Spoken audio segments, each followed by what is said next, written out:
దేవునికి స్తోత్రం. ప్రభునందు ప్రియమైన దైవజనమా, మీకు నా హృదయపూర్వక వందనాలు.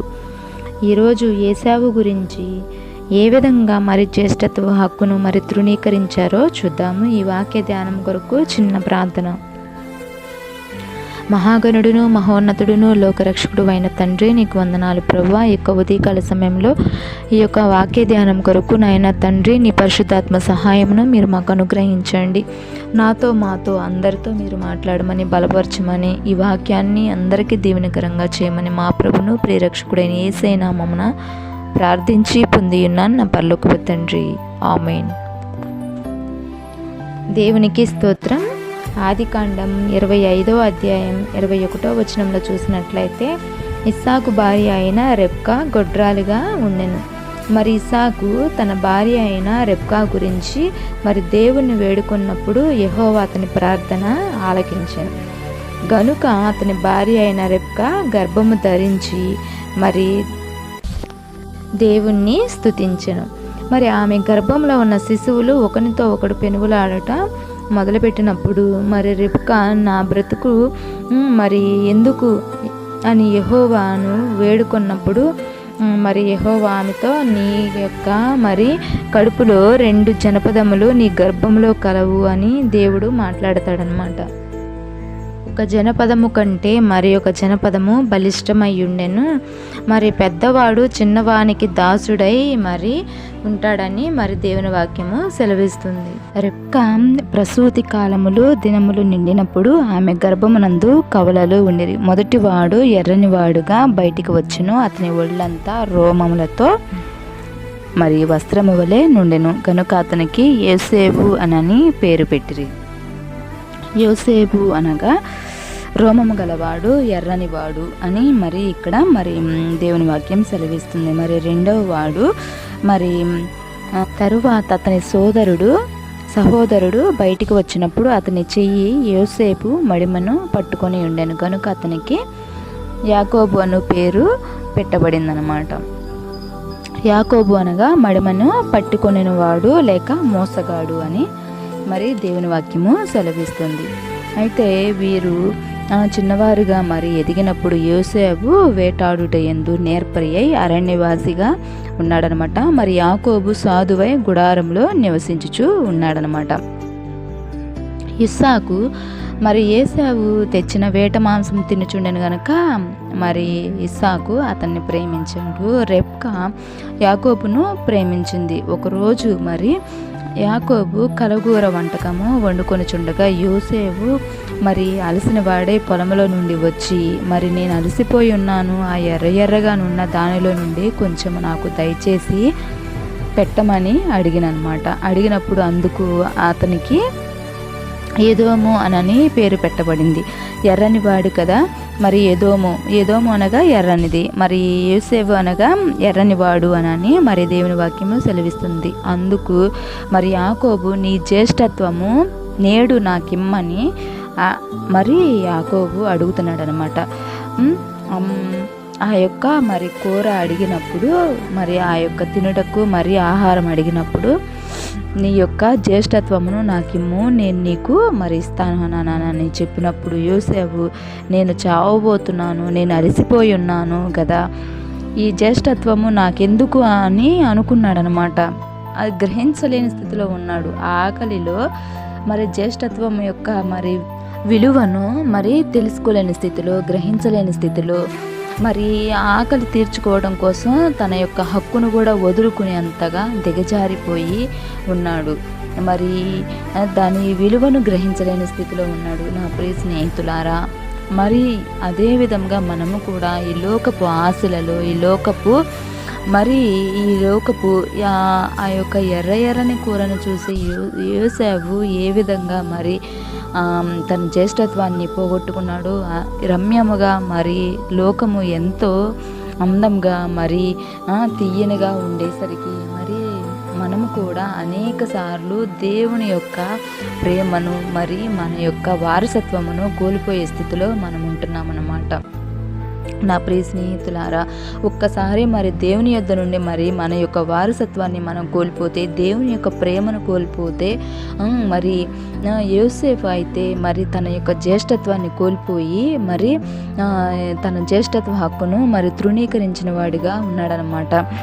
మరి తర్వాత ఆ యొక్క యాకోబు దగ్గర మరి ఆ జ్యేష్ఠత్వమును మరి ఆ యొక్క ఆహారం కొరకు తన యొక్క జ్యేష్ఠత్వమును అమ్మివేసుకున్నాడనమాట. యాకోబు ఆహారమును చిక్కుడుకాయల కూర వంటకమును ఏసావుకి ఇచ్చెను, అతడు తిని తాగి లేచిపోయాను. అట్లు యోసేపు తన జ్యేష్ఠత్వాన్ని తృణీకరించాడనమాట. మనము కూడా మరి ఈ లోకంలో, మోసకరమైన ఈ లోకంలో, మరి విషపూరితమైన ఈ లోకంలో మనము కూడా మరి ఏదో చిన్న వాటి కోసము, ఏదో ఒక పూట మరి కూటి కోసము, లేకపోతే ఒక చిన్న అవసరము కోసము, లేకపోతే పరిస్థితులను బట్టో మరి దేవుని యొక్క వారసత్వాన్ని మరి కోల్పోయే వారంగా మనం ఉండకూడదు. యోసేపు మోసపోయిన స్థితిలో ఉన్నాడు. ఈ లోకంలో మనము ఈ లోకంలో మరి అపవాది అనేక రకాలుగా సులువుగా చిక్కులు పెడుతున్నా, మరి అనేక రకాలుగా బాధ పెడుతున్నప్పటికీ మనము దేవుని యొక్క వారసత్వాన్ని, దేవుని యొక్క ఉన్న హక్కును మనము కోల్పోయే వారంగా మనము ఉండవద్దు అని దేవుని వాక్యము సెలవిస్తుంది. మరి అదేవిధంగా మరి చూసినట్లయితే మరి 27వ అధ్యాయం, ఆదికాండము 27వ అధ్యాయంలో మరి ఇస్సాకు వృద్ధుడై అతని కన్నులకు మందదృష్టి కలిగినప్పుడు అతన్ని మరి పెద్ద కుమారుడైన యోసేపుతో నా కుమారుడా అని పిలిచి, మరి ఇప్పుడు నేను వృద్ధుడను, నా మరణదినము నాకు తెలియదు, కాబట్టి నీవు దయచేసి నీ ఆయుధములైన నీ అంబుల పొదిని, నీ విల్లును తీసుకుని అడవునికి పోయి నా కొరకు వేటాడి మాంసము తెమ్ము. నేను చావక మునుపు నిన్ను ఆశీర్వదించున్నట్లు నాకిష్టమైన రుచిగల భోజ్యములను సిద్ధపరిచి నేను తినుటకు నా యొద్దకు తెమ్మని మరి ఇస్సాకు మరి తన కుమారుడైన యోసేపుతో మరి చెప్పుచుండగా మరి రెబ్కా మరి విని తన ఇష్టమైన మరి కుమారుడగు యాకోబునకు చెప్తుందనమాట. నీ అన్న అయిన యోసేపుతో నీ తండ్రి మృతి పొందక మునుపు నా సన్నిధికి యెహోవా సన్నిధి నిన్ను ఆశీర్వదించున్నట్లు నా కొరకు మాంసమును తెచ్చి రుచిగల భోజ్యములు సిద్ధపరచమని చెప్పగా వింటిని.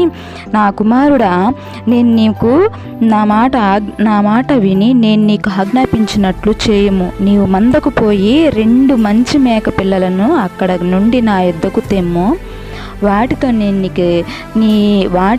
నీ తండ్రికి ఇష్టమైన రుచిగల భోజ్యములను అతనికి చేసేదను. నీ తండ్రి మృతి నొందక ముందు అతడు వాటిని తిని నిన్ను ఆశీర్వదించినట్లు వాటిని నీ తండ్రి యొద్దకు తీసుకుని పో అని మరి రెబ్కా తనకిష్టమైన కుమారుడైన యాకోబుకు చెప్తుందనమాట. అప్పుడు మరి యాకోబు మరి తన అన్నయ్య యోసేపు రాకమునుపు మరి వెళ్ళి గబగబా మరి వాటిని తీసుకొచ్చి సిద్ధపరిచి మరి తన అన్న రోమములు గల మరి ఆ యొక్క గొర్రెబొచ్చును మరి మొత్తము పెట్టుకుని మరి వెళ్ళి తన తండ్రి అయిన యాకోబు దగ్గరకు వెళ్ళి మరి నా తండ్రి నీ కొరకు మరి తీసుకుని వచ్చిన సిద్ధపరిచిన ఆహారంను తిని నన్ను ఆశీర్వదించుటకు మరి దయచేసి లేచి కూర్చుండుడి అని మరి యాకోబు తన తండ్రి అయిన ఇస్సాకు దగ్గరికి వెళ్ళి ఆ యొక్క భోజన పదార్థములు తీసుకువెళ్ళి మరి ఇస్తాడనమాట. ఇచ్చినప్పుడు మరి ఇస్సాకు అంటాడు కదా, స్వరము చూస్తే యాకోబు, తడిమి చూస్తే మరి ఏసావు అని మరి చూసి మరి తను మంద దృష్టి కలవాడే గుర్తుపట్టలేక ఆ యొక్క భోజనములను మరి తిని ఆ యొక్క యాకోబును మరి ఆశీర్వదిస్తాడనమాట. ఆశీర్వదించిన తర్వాత యోసేపు వచ్చి తాను సిద్ధపరిచిన ఆహారాన్ని తీసుకొచ్చినప్పుడు ఆ యొక్క మరి ఇస్సాకు అంటాడు కదా,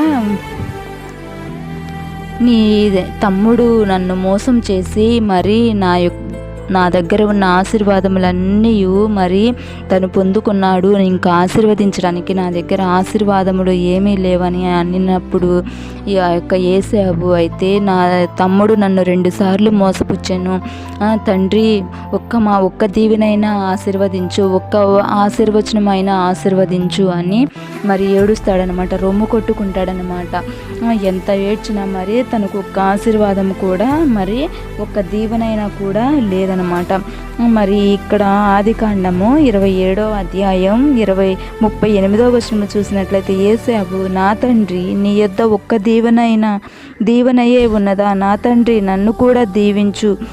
తన తండ్రితో ఎలుగెత్తి ఏడ్చాడనమాట. మరి ఏడ్చినప్పుడు మరి ఆశీర్వాదములు లేక మరి ఆయన తృణీకారం పొందిన వాడుగా, మరి తృణీకరించబడిన వాడుగా మరి మనకి ఇక్కడ కనిపిస్తున్నాడు అనమాట. యోసేపు ఆ విధంగా మరి తన జ్యేష్ఠత్వ హక్కును మరి కోల్పోయిన వాడుగా, తృణీకరించిన విధంగా మరి ఆశీర్వాదములన్నీ మరి తన సోదరుడైన మరి యాకోబు మరి మోసం చేసి మరియు దీవెనలన్నీ పొందుకున్నట్లుగా మనకి ఇక్కడ కనిపిస్తుంది అనమాట. నా ప్రియ స్నేహితులారా, ఈ యొక్క మరి ఉదయకాల సమయంలో మరి దేవుడు మనకి ఆశీర్వాదమునకు వారసులుగా చేస్తాడు. మనము ఆ యొక్క ఆశీర్వాదమును మరి మనం పొందుకునే వారంగా ఉండాలి. నేడు ఆశీర్వాదమును, శాశ్వత జీవమును, మరణమును, శాపమును నీ ఎదుట ఉంచి ఉన్నానని దేవుని వాక్యం సెలవిస్తుంది.